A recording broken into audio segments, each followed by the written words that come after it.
Hey there, fellow cosmic travelers, and welcome to Stars Are Lit, the astrological podcast that's all about grooving with the rhythms of the universe. We're here to explore the stars and planets in a chill, laid-back way that's as mellow as a sunny day in the park. Whether you're a seasoned astrologer or a galactic novice, we've got you covered with all the latest insights and cosmic musings. So kick back, relax, and let's ride the cosmic waves together. Peace, love, and astrology, man.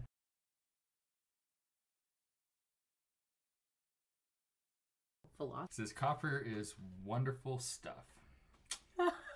That's going to be my tagline for my memoir. Just wonderful. Okay. Many other elements have some kind of gotcha about them. Maybe they are great in every way except they're poisonous, or they would be perfect except they explode when they touch water. Copper has no gotcha. It's just nice stuff all around. It says copper can be toxic, but it takes special effort. Extended contact with copper objects rarely causes harm. Aww. That's good. That'll be a good one. We're going to use this as divination. We got to try this for divination. We got to. Oh my god. In fact, copper has antimicrobial properties that make it useful in hospitals for doorknobs and other surfaces on which infections may be passed, though claims of the mystical healing powers of copper bracelets are, of course, nonsense. Your mom's nonsense. No, I'm just kidding. So of course, this is a science-based book. They're not going to ever be able to accept any type of them. They got to just kind of bash it. It's just like everything astronomy and astrology related. They're like, we can't really talk about the 1700s. Sodium is the most explosive and the best tasting of all the alkali metals. The elements from the first column of the periodic table. Explosive because if you throw it into water, it rapidly generates hydrogen gas, which seconds later ignites with a tremendous bang, throwing flaming sodium in all directions. The other alkali metals react similarly with water, but sodium overall creates the most attractive explosions and is thus favored by mischief makers the world over for throwing into lakes and rivers. Best tasting because together with chlorine-17, it becomes sodium chloride or table salt. Widely considered the tastiest of the alkali metal chloride salts. Potassium chloride is sold as a salt substitute for people on a low sodium diet, but it adds a bitter metallic note to its saltiness. Rubidium chloride and cesium chloride are less salty and more metallic in taste, while lithium chloride produces a burning sensation followed by an oily metallic aftertaste. Pure sodium metal is used in large quantities in the chemical industry as a reducing agent, and while it might seem like a really bad idea, liquid sodium is used to move heat from the reactor core to the steam turbines in some nuclear reactors. Yes, there have been spectacular sodium leaks. Closer to home, yellowish sodium vapor lamps create more light per unit of electricity than nearly any other type, while making people under them look dead. Sodium is used only for its chemical properties. Didn't say too much about it, except for it tastes good. Well, there you go. And explosive with water, we share that. Right. It makes you like tie in. We're both explosives, so like we're both fire signs. Fire ascendants. Yeah, exactly. How funny. It is, and so I have a lot of fire in my chart. So like, have you ever done an astrological signature? No. Well, is that the same as like the ruling planet, or? No, the astrological signature is just done by calculating the number of elements and. Oh yeah, I'm fire then. So you got fire, and then what's your most common modality? I'm pretty sure it's mutable, but I'll double check. So with astrological signatures, I haven't heard anyone talk about those since I first learned about them like 10 or 12 years ago. In passing, I've heard them. So, and that's what I was doing. I'm pulling up, let's see yours. So your astrological signature is... Aries, because I'm cardinal fire. I have all that cardinal Libra energy. I have that cardinal Capricorn energy. That's you, right? Yep. But you have more fixed. Do I, though? Because I only have the 2 fixed in Scorpio, plus the 1 fixed in Leo. Oh, your ascendant's in Leo, though. Does that weigh in? So, yeah, I wonder if they do weigh the ascendant. Because I can take those out real quick. But anyway, and it just... So you could weigh it differently. You could throw in Chiron. You could throw in some other stuff. Some Sedna. Weigh it differently. So when mine was weighted originally, I think I was mostly fire Capricorn. Or, sorry, fire and cardinal energy. So without the ascendant, that gives you Earth, feminine, cardinal. Cardinal fire again. Cardinal Earth. Oh, cardinal Earth. There we go. So that makes me more of a Capricorn. Okay, I'm sorry. I'm like trying to see it in my head. I'm getting better at seeing it in my head. I don't have to quite see it on a chart. I'm getting better where I can glance at a chart and see like, oh, so yeah, because all right, yeah, you're right. So I have never really liked looking at a whole sign chart like this. I've always liked looking at a Placidus chart and then translating. Do you want me to change it? No. I like you leave it like this. I'm just saying, like, I've always looked at a Placidus chart and then was introduced to whole signs, but didn't want to change my chart system because I was like, nope, my sun is in the first house, my Venus is in the 12th. I did that too. And that's why when I remember I was confused, I was trying to understand what happens when you convert it to a whole sign house system. It's just the whole first house is the ascendant. And once I could finally accept that, I was like, yes, okay, that makes sense then. But I fought it, especially because my sun changes from my 5th to my 6th. And my sun goes from my 1st to my 2nd. So. And that to me was like, no, I'm a first house sun. No, I'm just a first house ruled by the sun. Exactly. I'm a Venus first house. Like, right. That has like just occurred to me recently. Cool. Hell yeah. So like it's like a total reinterpretation of all the astrology, all the transits. And things coming together in new ways, exactly. So I'm, fixed cardinal fire? What would I be? Fire's obviously Leo, and then fixed cardinal is... Cardinal fire. Cardinal fire's Aries, so... Yeah. So Aries / Leo. I can see that, definitely. I mean, you just got plenty fire energy going on. Oh, and then, of course, Leo's Jupiter in my chart. I think Jupiter adds, like, 2 planets. I know, right? Like... on the weight. It's an extra pull, for sure. Yeah, I'm not very airy or watery at all. So, but yeah, whole signs, I really enjoy it, and I think we should nod to the absolute owning of somebody in the astrological community with the whole sign and the Placidus whole... whatever you want to call it, about Deborah Holding and Chris Brennan in them. So much we could say on that. I know. Should we not? Let me see what our outline says. Ooh, we could do... Oh, my name is Copper. I am an astrologer. I've been studying astrology for 16 years, and then I've gone professional in the last 2 years. Astrology is amazing. I don't know. Figured I'd introduce myself. How do I introduce myself? I'm Sodium. No, I'm just kidding. I'm Sodium. Yeah. I'm salty. It's so hard talking about yourself. Like, I know. I just wanted to establish like where I am astrologically, how long. I established the Wyoming Society for Astrology, where Sodium is the VP, and we've been able to really gather a large community of people who are studying astrology now here in our small town. And I got into astrology in 2003. Just picked up a random astrology book at a bookstore that was going out of business, and so I was just looking for any cool book that I could get my hands on, and I forgot what the name of the book was exactly. I still have it, but went through that entire book, page by page by page, dissected the whole thing. And it was just like, cool, astrology's pretty neat.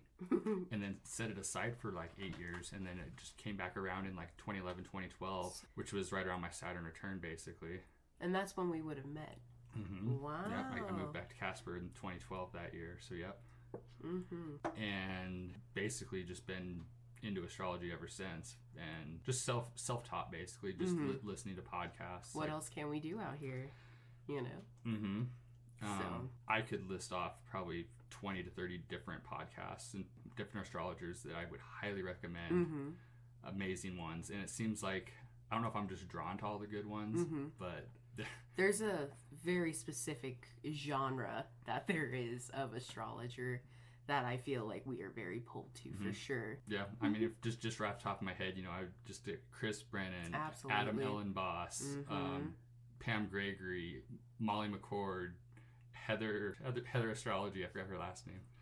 But there's just so many good astrologers, and they all have something unique to add and teach us. And I feel like, you know, we need to listen to all of them and kind of hear what they have to say, even the ones that are wrong. Like, let's see if we can learn from the ones who are wrong. Deborah Holding. I was talking to a person yesterday about the controversy about Deborah Holding, and Chris Brennan is what, an Aquarius Sun Scorpio rising, or is that backwards? He's an Aquarius rising, right? Yeah, and he has a Scorpio stellium. He's talked about it a lot. His Scorpio stellium is very important because it's 4. And I think they're all 3+, but yeah. They're all personal planets too. So it's like add 1 for stamina or whatever. Yeah. And I know there are some people who are very sticklers about stelliums, and they say, if you got Pluto and Uranus and Neptune all out, it's like, come on, that is still a freaking stellium. I don't care what you say. And then some people do like planets in a house stelliums, whereas others are like they have to be conjunct stelliums. I like the house stelliums. That's what I use. But whole sign kind of throws that out. So if you had, because I have a stellium with like three in one house, and it just kind of gets split up with the way the house system gets split. Yeah. Well, and I feel like if they're within degrees too, it should be. And you do like a 10-degree orb on your conjunctions. Yeah, I am very liberal. I have dropped it for my classes. I am telling students 8 degrees, and I'm trying to break myself of that. So I'm like, it's very light influence at 10 degrees. And very light. I've always been drawn to the 7-degree mark for some reason. I feel like outside of 7 is getting a little too wide. But yeah, no, the astrological signature is really cool. I do like that too. And then I like doing ruling planet because I do believe I'm ruled by Venus. My ascendant is in Sag. And I don't know what the astrological signature does exactly. It's just kind of like a flare. There's just this flare to you. That, because we have the whole zodiac in us. Like, you are all the signs. It's just like, to what degree do you play each one of those out? Right, exactly. And what parts of life, and like how powerful it is. Because if it's not it's a planet out of its power, it's not going to have, and its detriment or its fall, So, oh man, that's a whole conversation right there. The importance of really taking in the dignities and debilities of planets. Well, speaking of that, brings to mind my Moon Saturn square that I have. So I've always thought, oh man, that's got to be a challenge, right? Like, who wants to have a Moon Saturn square in their chart? Well, fortunately, my moon is in Capricorn, which is ruled by Saturn.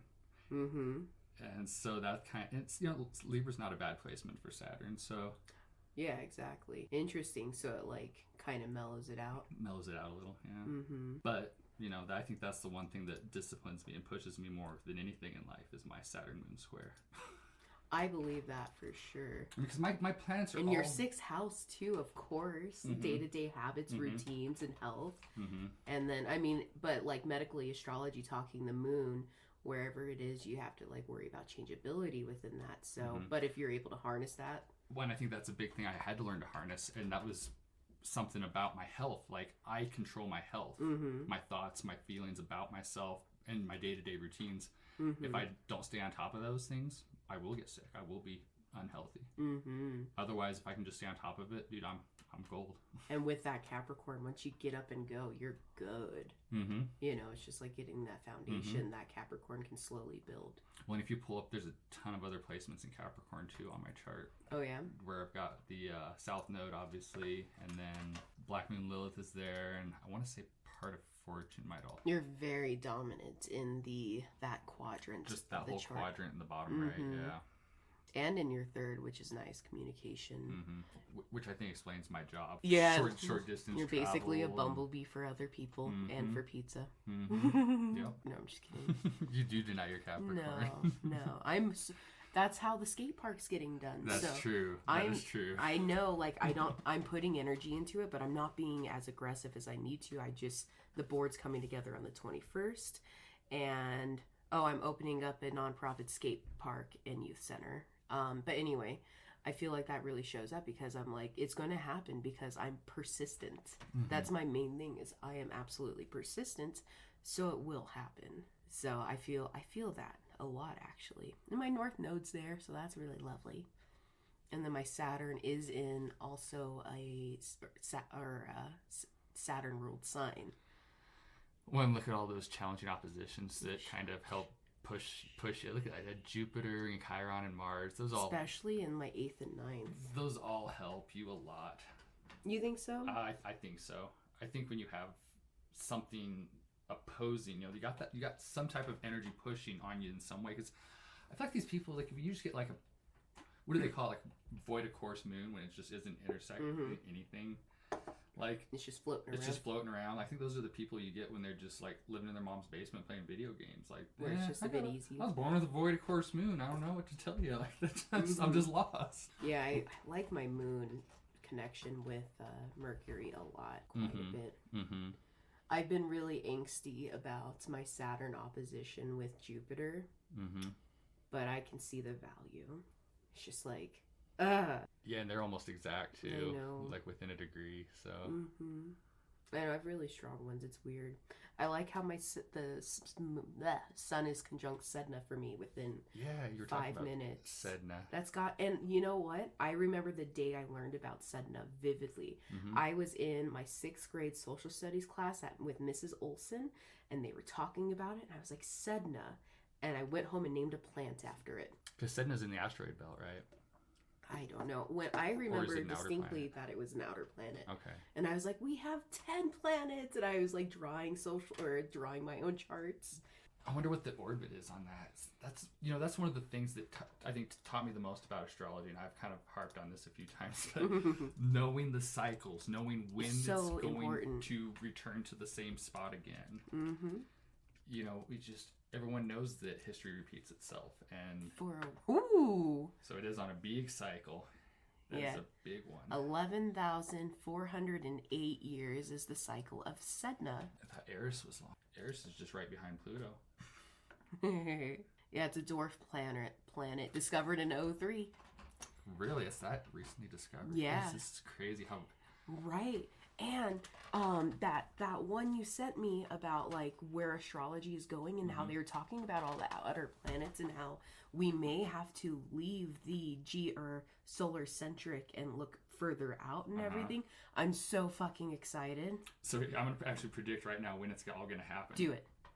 Because if you think about when we discovered Uranus was 1781? Something like that, yeah.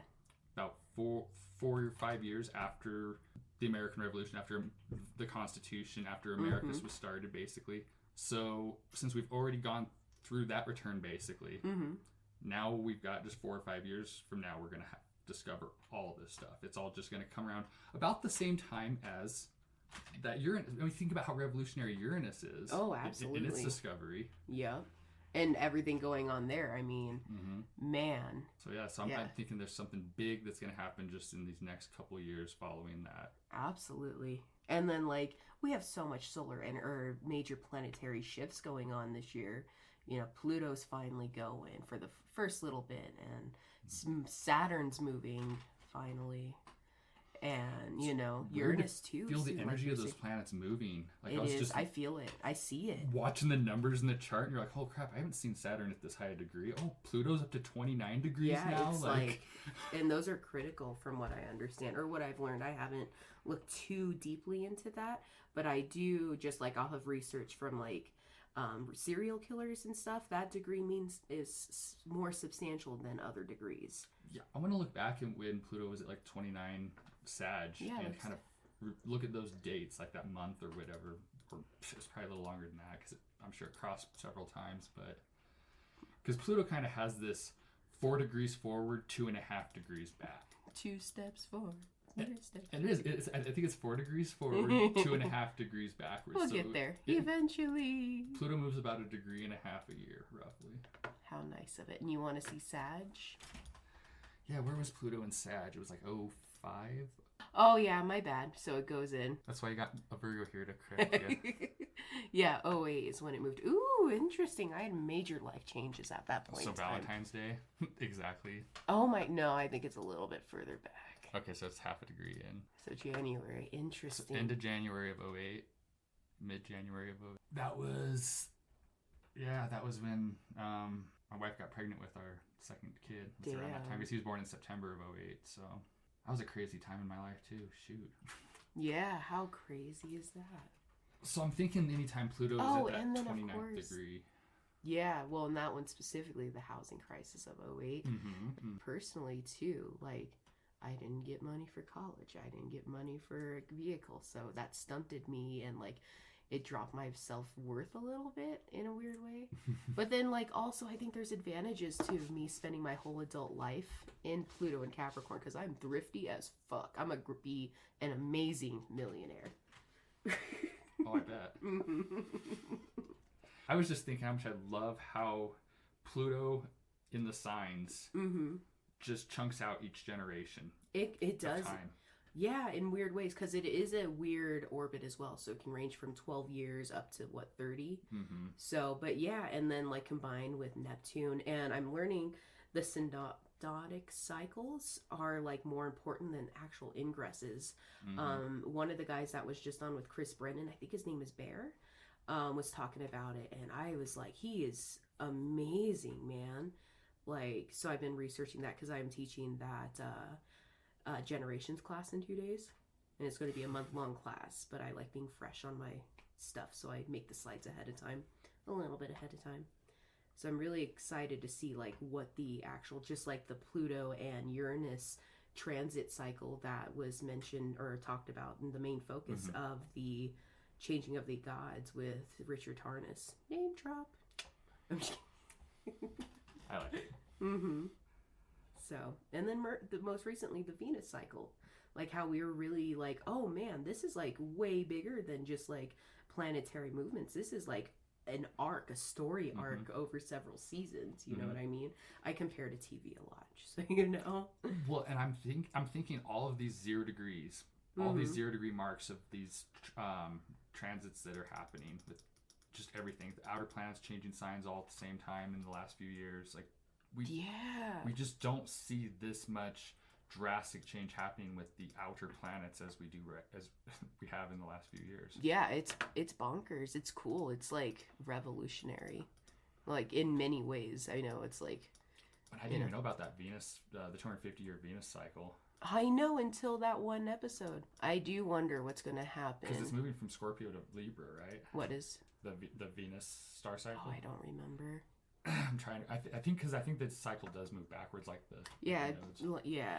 That whole concept of the retrogrades took me a while to. Yeah, I'm still like trying to figure it out. Like, I would love to take a class. Ooh, look at that! Look what's going to happen in 2025. The outer planets are going to make what is that? A mini. Ooh, mini sextile. Oh, and they're all within critical degrees. Yeah. Whoa. I haven't seen that. Me neither. That was an accidental find. We have end of Taurus for Uranus. And then end of Aries for Neptune. No, end of Pisces. Oh, Pisces. Sorry. Yep, that's right. And then beginning of Aquarius for Pluto. That's where reading these whole sign charts throws me off. It's like it's right above Aries. What are you talking about? Right. He's almost there. Dang. I wonder. I just want to see. So because by then Pluto is full on into Aquarius. It ain't going back into 2025. We have Uranus sextile Neptune, which is sextile Pluto, which is trine Uranus. It's like a kite, but without the kite part. It's the top of the kite. So I wonder though. I'm gonna add the other planets to see if anything cray is happening. And when you have let's say the normal transits as they transit Libra here. You got Mars. Yeah, Mars made the kite. You got Mars in the kite there. Oh my goodness. Back him up like a week and see what happens. Oh, Neptune or Pluto's there too. Or fuck. Saturn is exactly conjunct Neptune when that happens. Whoa. I'm putting the rest of the planets. I'm working on it. I'm only doing ones that are making connections at this point. Yeah, these are the ones that make connection. Hold on. Ooh, it makes an envelope with Mercury. So Lionsgate, August 8th. So back it up like a week and see what the... Yeah, it weakens. Oh. No, strengthens because Mars will be more in that. Go back. I'm going hour by hour. Hour by... We'll get there before the podcast is over. Oh! My goodness! It's Lionsgate, like you said. So that's a big day. Lionsgate 25. We have discovered something. August 8th, 2025. There's a kite pattern between Uranus, Neptune, conjunct Saturn, sextile Pluto, trine Mars. Mars is trine Uranus, and Uranus is trine Pluto. And then Mars is opposite. Oh my goodness. I don't know what's like, okay, just a Mars Saturn opposition alone or a Mars Uranus opposition alone is gonna be tough. But Or well, it's a Mars trine. I'm looking at Mars opposite Uranus. Oh, that's Neptune. Is that Neptune? It's Neptune. All right. Well, I'm just looking past it completely. I just want to see what I want to see. So yeah, so it's the Mars Saturn opposition with Neptune. That's so. I'll tell you why I'm scared of Mars Neptune oppositions. I got into a gnarly car wreck when it wasn't even an exact opposition. It was like 5 or 6 degrees, 7 degrees spread or something. But you know, that's the thing with the Mars Neptune opposition is you just don't see what's coming. You can't see. Yeah, you're literally under the water. Yeah, so it's nebulous. You don't see it. This is going to be like very Oh my goodness. Hold on, let's delineate this for this episode. I'm picturing like people walking around in the real world with virtual headsets on trying to navigate life. Driving a car with their virtual reality headsets on, okay? That's what I'm picturing here. That's my Austin Coppock interpretation of something that's probably going down. Right. He always comes up with some of the craziest analogies too. Right, he really does. We should like be like, hey, buddy. He's got some cool insights. I mean, all astrologers do really. Like, there's just something about the way an astrologer thinks and sees the world that's just beyond the way anyone else thinks. I mean, because you look at people that don't think like astrologers. Yeah, it really reframes and it makes conversations a little bit hard. Because like, how's the weather today? You mean how's the planetary aspects that are completely affecting our entire lives within society and reflect everything? Yeah, let's talk about that instead of the fucking weather. You know, I think that's what deep down as human beings, that's what we're really asking when we say, hey, how's the weather? We really don't give a frick about the weather out there. Like, we just don't know how to communicate it. I don't know. I've been always very open about that. Like we really just want to get down to the real energies at play. Right. Like the weather is how our relationships are with each other, you know, how the vibe is. And I think once you immerse yourself in the astrology and follow it, you can actually feel what those energies are, because when you just talk about moon and Aries or something, people don't know what that energy is. I mean, you can talk about it all day, but you go out and feel it. You know, feel what it's like to have a full moon in Aries or something. Dude, like I really felt the last quarter moon we had yesterday. It was last quarter moon in Scorpio, and there was a lot there. And then you just recently felt your transit really hard. Dude, yesterday just hit me hard. Like, so I totally spaced out a job prospect that I could have picked up, which was like a possibility of making some more money. And I totally spaced out, like setting an alarm and getting there and stuff. And I was tired. I slept. I didn't get to bed until super late. It wasn't meant to be. And I started thinking back, and I'm like, no, it would have totally screwed up my schedule trying to add a job during the day. I need to just keep my days open. I feel that.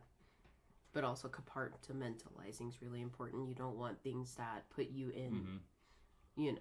Well, and then just before I got to work, you know, they're demanding that we have to have this app on our phones that for years, even when we first put this app on our phones, they told us, like, okay, drivers, if you'd like to put it on your phone, we'll reimburse you a certain amount per paycheck. If you don't want to use it, that's fine. We're going to get you a phone to use later. You see we're like under a triple conjunction still, basically, with the Sun, Saturn, and then Mercury, Pluto, and Venus, Neptune. Good old conjunctions. And that's something else I've noticed with the patterns is that the planets seem to move in synchronicity with each other as they just change. Like we're seeing. Yeah. Which I think pushes more change. Like, you know, when you have one transit, that's one little bit of energy. But when you have it like in 3 places all at once, it's coming just, in, and like, it's so unique. It's a wave. And it is unique, yeah. Because we haven't experienced Neptune and Pisces like this since... When was it there? Civil War? Yeah, and then Jupiter, conjuncted it, and that's when we had the rise of seances and all of that.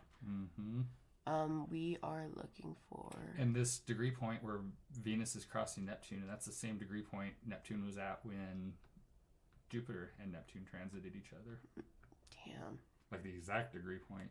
So it's like you can... Whatever was going on when Jupiter and Neptune were conjunct, what was that, in April 21. Mm-hmm. Or no, April 22. Yeah, and then it went 3 times, but in that time, like, especially on TikTok and like the rise and rebirth of witchcraft and spirituality and astrology, like this is the largest amount of people we've ever had interested in astrology, I dare say, ever. Yeah. And, you know. Yeah, I think the interest is growing more than we even realize. Mm-hmm. Because there's always people who have been secretly into it, but, you know, their religions have always told them that it's divination, it's satanic. They'll kill him every so often. And, yeah, you would be ostracized. If someone in your church knew that you were into astrology, there's no way you'd be accepted as a full member in good standing. Yeah. You're a witch! Even though Mormonism was founded on a lot of astrology and divination. Right, there it is. That is a kite. The kite aspect pattern gives an ambivalent thriving for further development. The right angles created in the center say that only that which is long-standing and brings proven knowledge is acceptable. This must be tested constantly and be able to be verified by personal experience. You want to know the meaning of everything, and if something has become meaningless, it is rejected. You often go from one extreme to the other in order to know what the best or worst scenario to find your middle way. So the planet that's at the end of the kite, which is going to be Mars, works like a tension ruler that lies opposite of the small triangle in the other half of it. This is where its needs and latent abilities make their presence felt. This planet usually indicates the task to be accomplished by the opposition. It's also called a peak planet, to which everything in the kite astrology aspects points or is oriented. The other 3 planets must work towards the development of the peak planet.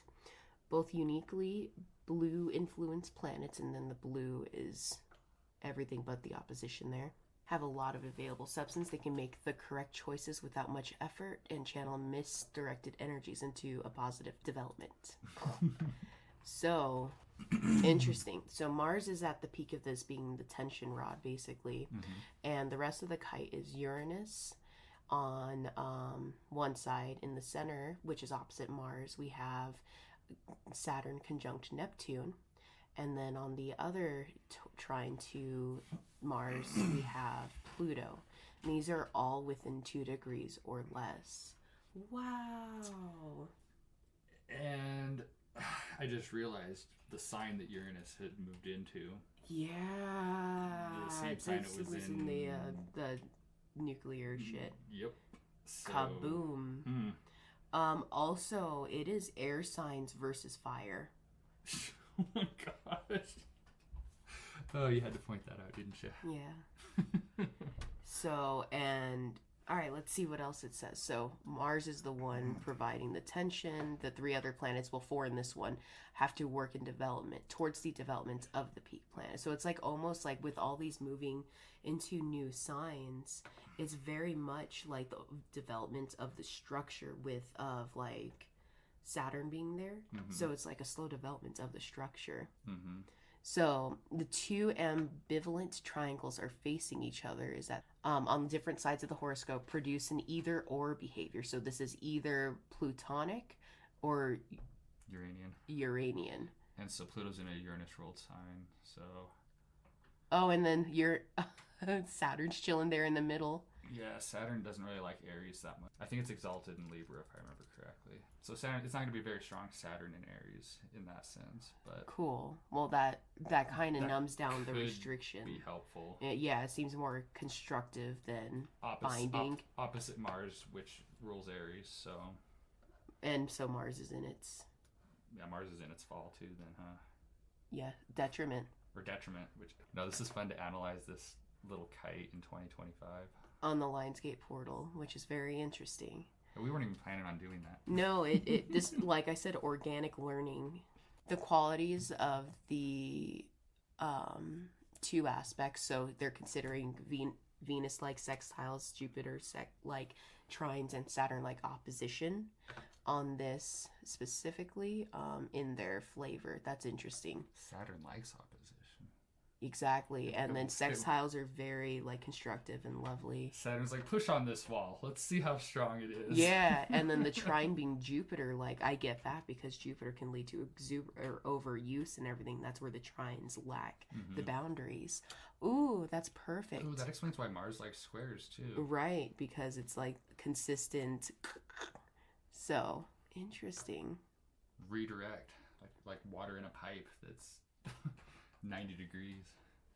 Have you ever heard of like water called angry water? No. Yeah, because it's in the pipes and it's just it can't goodness. just flow. Water that can just flow naturally. They're starting to put it more into spirals and stuff. Yeah. Because it's happier water. Oh. And I believe that. I mean, I would almost bet if you look at the molecular structure of the water that's been through tight pipes and it can't flow freely, like how angry would you be? Right. Be like us walking around in like straight jackets and stuff because we're made of water. Do you like being constricted? Right. Yeah. That's crazy to think of. And we're not going to hear anyone talking about this for another while, just like year and a half to 2 years. Oh years. yeah. So August 8, 2025. You heard it from us first, dudes. I do want to do. So another thing we can talk about, astrological aspects of the month. It's a pretty quiet month.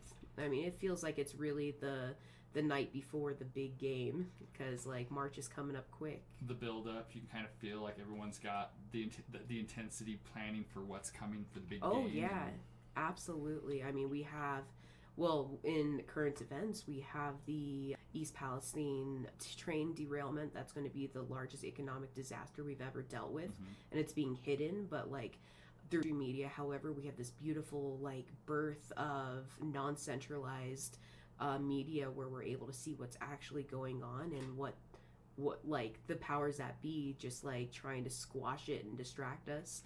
I don't know what to think about the UFOs. They're obviously real, but I don't think they're organically alien. I think they're pretend aliens. Project Bluebeam, you know. And then what else is going on? Oh, the Epstein documents. Those are being released too. Saturn's about to move into Pisces, and how literal is that? But I have faith in our generations that are coming up right now and what we're fighting for, and I feel it. I feel the buzz, and we're right there, and it's going to be a rough 10 years. I know it, but ultimately, you know, we're going to have those advancements we need, and we're going to be able to really transform it. It's just like bubbling, it's boiling, it's right at the tip of the pan before it flows over. And it's very like spicy, just like that the kite we just found. Right. That shit was literally boiling water, right? It water was. And dang. It was. Wow. I love the universe. I mean, you just add up all these high degree planets, you know, 29 Pluto, literally boiling 25 point. Sun, 27 Saturn, 23, 24 Venus, Neptune. So, I mean, we're all like right at these last degrees of all the sciences. This month, man. This upcoming month, yeah. Well, here's something I was going to point out that I just now came back to my mind was, you know, as Pluto moves into Aquarius, we are basically finally ending 2022, and the 2023 astrological season is finally beginning at the end of March. Yeah, because the year hasn't begun, in my opinion. Yeah. And then astrologically, literally, it starts in March. And this is why people have talked about this on podcasts, but this is why New Year's resolutions don't work in January. I talked about it. I'm like, don't even try. We're supposed to be sleeping right now. Capricorn season? Are you nuts? Right? That's the worst time to try to... And Austin touched on that, and like I also touched on it today with like Valentine's Day. Like, this is not the time to be like romantic and shit. It's literally Aquarius season. I mean, come on, like, go for. I was like, I recommend Beltane. It's my birthday, and it's the freaking festival of fertility. May 1st, let's start it. That's what I'm saying. You know, that's the true one. Or some, you know, have two of them. One that's like for the couples, and the other that's for the dating. I don't know, with Libra. So it just doesn't make sense. And I guess it's tied in with a Roman holiday, but I don't know. There's like whipping of women involved, and like pairing off women via lottery for fertility. I need to do more research, but that's not the kind of Valentine's Day I want. But I mean, you do you, boo. Right. I'm stoked to finally be single for Valentine's Day. It's weird. I don't got anything going on. I'm actually doing some astrological readings for couples today. So, And they have the best synastry I've ever seen. Yeah. Sun trine sun, moon trine moon. Like, shut the fuck up with your happiness. I love it. Aw, they have sun, moon trining each other. Yeah, suns and moons, yeah. How cute. It is adorable. And then I just taught that class on, like, relationship synastry, and I did Tom Hanks and Wilson. But that was really cool because you really see... And then I did the infamous trio that is Charles, Diana, and Camilla, and I compared them, and it's like, fuck, you see it. You see why he liked Diana. But you see, like, I hate it, because fuck that guy. Fuck them all. Like, and then their moons are, like, on top of each other's, or Uranuses and stuff. And then they were born several years apart, and they still got that. Still had a Mars at the same transit. Yeah, and then they're, I'm pretty sure these are trine or close to it. Maybe not. Yeah, they're in a house trine. Yeah, within 5 degrees there. And they're Saturns, though. They're conjunct, but not. Yeah. You know, and then... Oh, no. It's so weird. How would you read that conjunct but not? I think, well, Patrick Arundel, I believe, says that they're in something, yeah, there's a word. In conjunct or something. I don't know. But, you know, they're still technically on, like, there. Oh, I think you're right. I've heard that word in conjunct a lot, and I think so. I kept saying, is he meaning to say conjunct? No, I think it's just in synonym? conjunct. I'd have to double check on that. Okay, so it is kind of a synonym, but it's a specific synonym for a conjunction. Yeah, something that's like that. Off sign or off house. Yeah, something like that. Okay. So I just thought theirs was lovely and beautiful, and I kept going into it. The Jupiter-Venus conjunction. Yeah. I did, yeah, the Venus square Jupiter, and then Venus square Venus. Yeah, Jupiter, Saturn square Jupiter, Mars conjunct Mars. Lots of good stuff happening in their chart. It was meant to be. Right. But astrology doesn't work. It's fake. It's all fake. We're wasting our time. But yeah, Charles and Diana had really amazing points.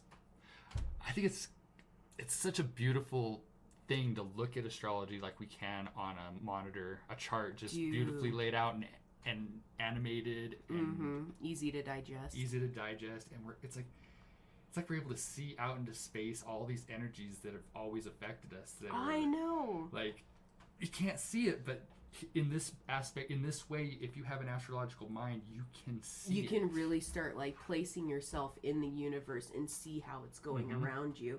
In the Changing of the God series, I really like how they use the graphics to explain what the transits look like in space.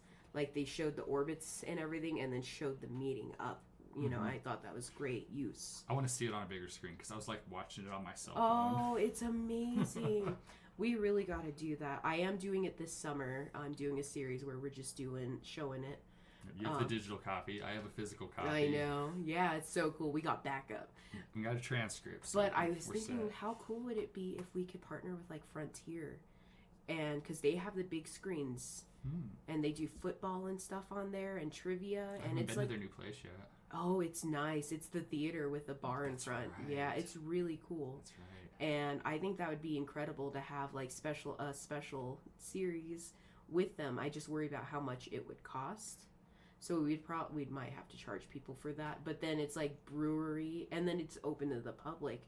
Watch a documentary about astrology. We'll promote, like, an astrological rock the block there on Second between the pig and the... That'd be so could you imagine we just take up that whole side of the street? And... Really amazing what millennials and Gen X's are doing right now within our arts culture and our music scenes. And there's a lot of things shifting and coming, like, old paradigms are dying out in those industries, and we're seeing a little renaissance in our town, and I love it. You know, when these new things don't surprise me. Like, I see the astrology and I'm like, yeah, I kind of... Yeah. It makes sense that that's happening exactly. right now. Like, especially, like, Neptune and Pisces. Pisces, dance, music, arts. Neptune's there just adding that whimsy and just, like, I love it. And then Saturn has been making those foundations in Aquarius. And Aquarius is very future-oriented, very individual, yet community-oriented, very much about originality and innovation, and I see that so much. And then Uranus it's all reflectant. I could go on forever. So. You know, so we keep having these transits that are kind of signaling that we're entering the age of Aquarius, and I think this Saturn-Neptune conjunction that happens at the early degrees of Aries is another one of those beginnings. Do you know when that is? That was the August 8th, 2025, or probably a little before that. So if you think about what the early degrees of Aries signifies, the beginning of the astrological season and whatnot. The bursting of seeds. The bursting of everything. The spark of creation. I think this is going to be another one of those transits my god. ushers in the age of Aquarius. And there's like discrepancy about what the age of Aquarius is with aeons and stuff. Some people think it's already happened, but I think it's really fitting to call this age of 20 years that we're going to have where it's in Aquarius. I think that's really important. And like, obviously looking back at the history of everything, the last time this happened, we had such major social change, and like, it's amazing. And yeah, between the age of Pisces and the age of Aquarius, you could put a cusp of a decade or two probably in there for sure. Let's call it the Pluto and Aquarius chunk. Like that could be the transition between what was the age of Pisces and now will fully be on in the age of Aquarius as Pluto moves through there. I am so excited. It's happening. It's right around the corner. What we got, like 5 weeks? It's next month, yeah. 5. It's only for 3 months. It's just a tease. And just the tease. And how I see it, it's like how Saturn has been setting the, like, Saturn went through Aquarius first, and we literally only have a week of like no Saturn, no Pluto in Aquarius, and then Pluto goes in. So Saturn's like rolling out the red carpet. Yeah. And the degree point that I think Saturn or Pluto moves up to, what is it, on May 16th actually is this year? I believe that's the day either it goes retrograde or it goes back into Capricorn on that day, right around then. But I'm trying to think of what the furthest point is that Pluto moves into Aquarius on this first transit, because I believe it is almost down to the minute, the exact minute where the Jupiter-Saturn conjunction happened in 2020. Yeah, well, yeah, is May 16th? May 1st on my birthday! Is that when it goes retrograde? Yes. Or April 30th, May that? 1st. Oh, okay, goes retrograde. Or hold on, I guess I can go back hours and I'm pretty sure. So yeah, on my birthday, bro. So is 21 minutes the max that it moves up to? Yes. Okay. So it's a baby. It is a baby. Okay, so it doesn't even... Actually, I think that is the exact minute mark that the Jupiter-Saturn conjunction happened at. In December of 2020.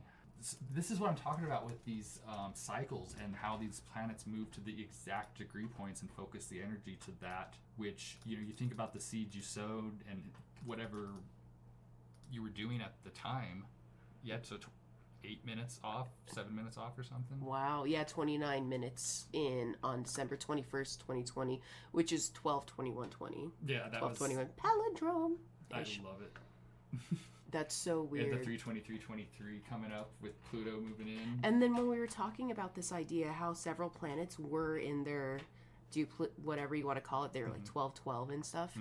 Dang, yeah, we were born for this time for a reason. 23/23 and 00. How bonkers. Yeah, that's something I want to look more into, is the degree points more specifically, because I think I understand the basics of astrology. Like, I understand the way the ancients understood it in the basics of, like, it's in this sign, almost to the degree like how you even would make a wide spread for your conjunctions. Like, the ancients used a 30-degree spread for theirs. It's in the house. It's in the. I do that for synastry though. For all of that, it's a house feeling. Yeah, it's an energy. You don't need to really specify the exact degree points. It's in your bedroom. I know it's your bed, but it's in your bedroom. We can feel the vibes. But then I also like that you can go deeper. You can go down to the degree points and learn even more. The pillowcase. So also, I think it's interesting that none of the outer planets are connecting with each other until March 7th, it looks like. What day does Saturn move into Pisces? The week of March 10th. Yeah, because that's when it all transitions. When Saturn leaves is when we have a week of reprise in the Aquarius, and then Pluto moves into Aquarius. Well, I mean, if you want to be a good astrologer, you really do need to start pinning it down to the exactness. Rick Levine is awesome at that. He loves bringing stuff down to the minutes and talking about. I know. Mars moved 14 minutes in 3 days. Yeah, that's why I was like, it's 21 degrees, and he's like, it doesn't even move in that much. So yeah, June 11th. I believe. June 10th. Wow. So June 10th is the last so day we in get Aquarius. we get 3 months. And then it'll go back and then come back January 24th of 24. That's right. They're 124. And then it's going to be going in conjunction with the sun. You know, how perfect is it that nature speaks so perfectly through numbers and energies? So freaking weird. And, you know, having a program like this that you can animate it is so It's so helpful. I had to animate it the old school way and I just know. keep going back and forth between Figure out the ephemeris. different web pages. No, not that old school. Just like going back and forth. Yeah, I'd put 2 different times into 2 different pages and just kind of Flip back and forth. Okay, the moon moved that much. Okay. I like on AstroSeek how they'll like give you the line of how far it'll move. I think that's really helpful too. Chris Brennan does that on his podcast. Yeah, he does with that the one. Lines. Or it's not him that does it. It's but the person that he always shouts out. Yeah, that's really cool. They're so helpful. Those charts are cool. The Saturn Uranus square that they were showing how intense it was in the waves. Yeah, I really like the waves. But those are the major ones we're looking at that have really struck our interests organically of finding these things. Because I found this one by accident, that conjunction moving over Aquarius while I was working on a chart for somebody in the future. And I was like, oh, that's so interesting. And then I like bookmarked it. Another thing we can talk about real quick if you want. Do you want to go into the Deborah Holding Chris Brennan? Sure, we can talk about it. Dude.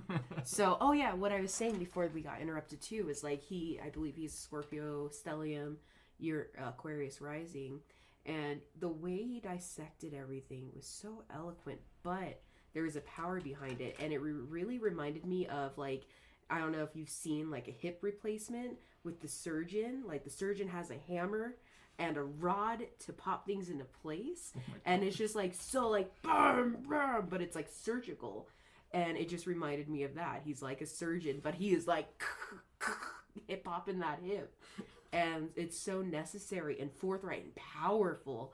And I really like how he set up many of us who have had these arguments and a lot of tense interactions with astrologers or just people in general who are very, very much about Placidus. And it's just like weird because we're just like, hey, dude, do what you do. But like whole signs existed, god damn it. Right. I kind of sense that anytime I would show people a chart and it would be in Placidus, they'd kind of give me this look, this energy would come off of them like, you're using a Placidus chart? Like... Yeah, because it's been such a tense point in modern astrology for the last 30 years. So we pick up on that. There's this natural guardedness when it comes to talking about different charts. But like when you look back with, I think it was Alexander the Great, that was Regiomontanus or whatever it's called, you know, during when he used the eclipses to take advantage of that indigenous culture. Do you know that story? I don't. So he knew enough astrology or had an astrologer, I don't remember.